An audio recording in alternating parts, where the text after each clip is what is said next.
Hello everyone, আসসালামু আলাইকুম। Welcome back to my channel. আজকে আমি আপনাদের সাথে শেয়ার করব ঝটপট মজাদার একটি বিরিয়ানি রেসিপি। বিরিয়ানি রান্নার জন্য প্রথমে হাঁড়িতে দিয়ে দিব সয়াবিন তেল। এরপর এতে 1 কাপ পেঁয়াজ কুচি দিয়ে দিব। পেঁয়াজগুলো হালকা নরম হয়ে আসলে এতে আদা রসুন বাটা দিয়ে দিব। কিছুক্ষণ নেড়ে এতে বিরিয়ানি মশলার অর্ধেক দিয়ে দিব।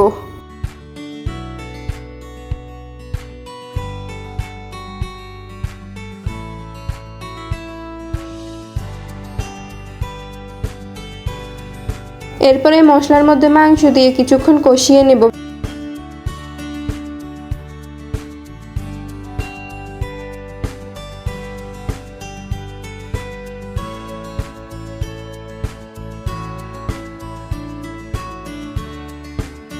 ভালোভাবে কষানো হলে এতে গরম পানি দিয়ে কিছুক্ষণ ঢেকে রান্না করব।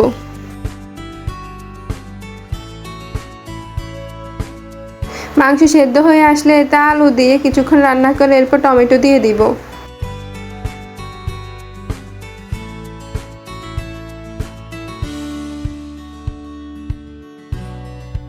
মাংসের ঝোল শুকিয়ে আসলে মাংসগুলো তুলে ওই একই মশলায় কিছুটা ঘি গাজর কুচি দিয়ে কিছুক্ষণ নেড়ে নেব।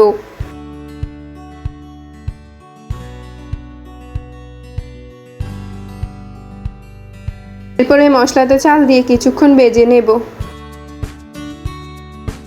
পরে এতে বাকি অর্ধেক বিরিয়ানি মশলা, দুধ আর উঠিয়ে রাখা রান্না করা মাংসগুলো দিয়ে কিছুক্ষণ নেড়ে নেব।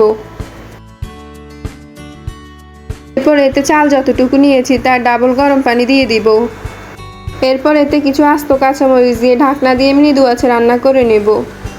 রান্না শেষে উপরে কিছুটা পেঁয়াজ বেরেস্তা দিয়ে দমে রাখবো কিছুক্ষণ। এরপরে রেডি আমাদের বিরিয়ানি।